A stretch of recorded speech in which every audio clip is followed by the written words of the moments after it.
So, Emmitt, first of all, start with the young guys and just getting them to play and getting them game experience. How key was that for you guys in the overall development of the team? You said how key was that for the young guys for us? Yes. Okay.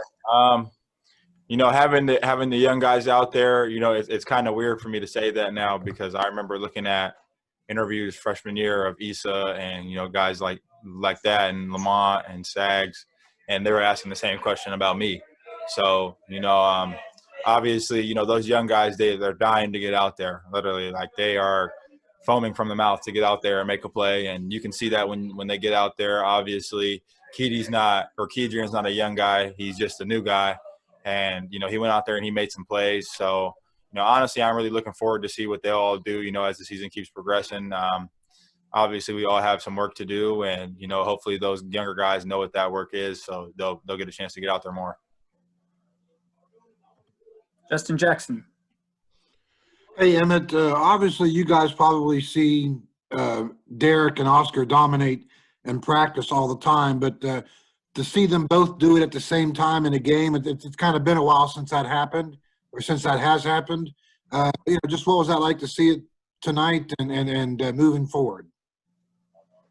I'm really trying to piece these questions together. The audio is really messing up. I think you're talking about Derek and Oscar. So I really, just having them two out there, obviously, what you're going to get.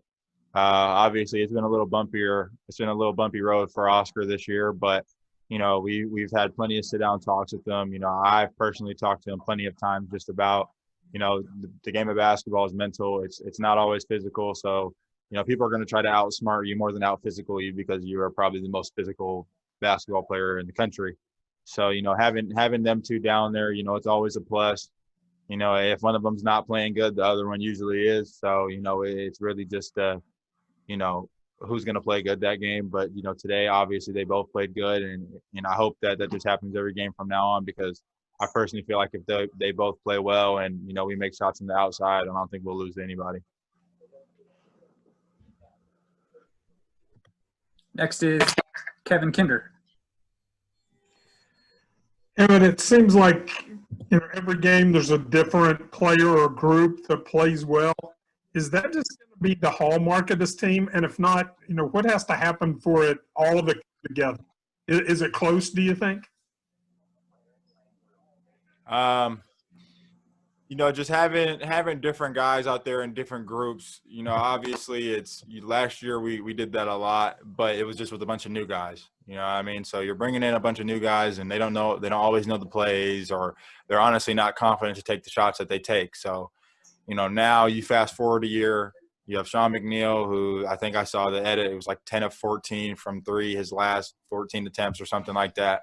You got Taz, who I don't think sees a shot he doesn't like. You got Deuce, who's really just a playmaker, So when you have new guys come in and that's usually the story of guys here is they play that first year out, they get comfortable, and once they know what to do, they know the spots they want to take shots from, they know what the coaches are expecting from them, not only offensively but defensively. More importantly, it really just makes a big boost in the team morale because we all know what we want to do, and obviously I see it every day, but. It's just having that many players that we can play, and I honestly feel like it's really just a big plus. I mean, I think we can play 12 deep or 10, whatever it is, but it's not a lot of teams doing that. And with all this COVID stuff going on, and us being able to handle everything, correctly, and not have to sit out games and whatnot, that's just a big plus and ups to us. Greg Hunter. So more on the young guys, Emmitt. Jalen, the guy who works with you directly at your position. So how have your discussions with him been, and what do you see out of his progress? I mean, I'm with Jalen every day. Literally, I see him every day. I talk to him every day, and it's not even, sometimes it may not even be about basketball, but Jalen really is like a little brother to me. He's like the little brother I never had. So, I honestly want the best for him. And so, when I'm talking to him, I want him to stay more aggressive.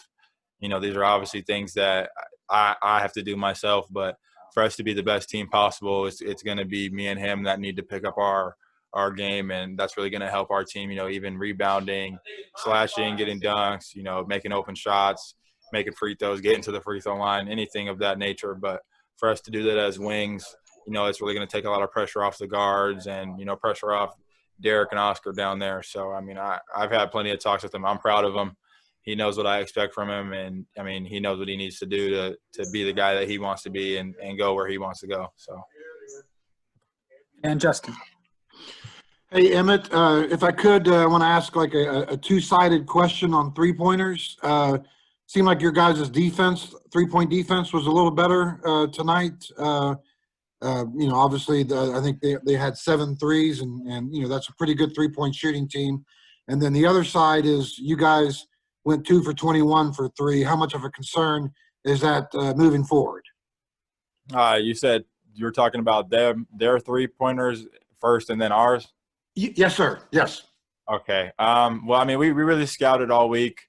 It was kind of weird for me to look up at the scoreboard and see how many foreign players they had. And honestly, if you look at, foreign basketball, it's a pick and roll, and, there's a guy replacing on the backside and he's shooting the three. So, it's, all the different countries out there, they have a bunch of talented players. And really the one thing that I've known personally from me interacting with international players or whoever came from, overseas is they can shoot the ball. And, there was a point where they put 5 guys out there that can shoot, and, we already knew who wanted to shoot from where and what shots that they wanted to take. So, really just taking pride and not letting them be that shooting team that we know they can be.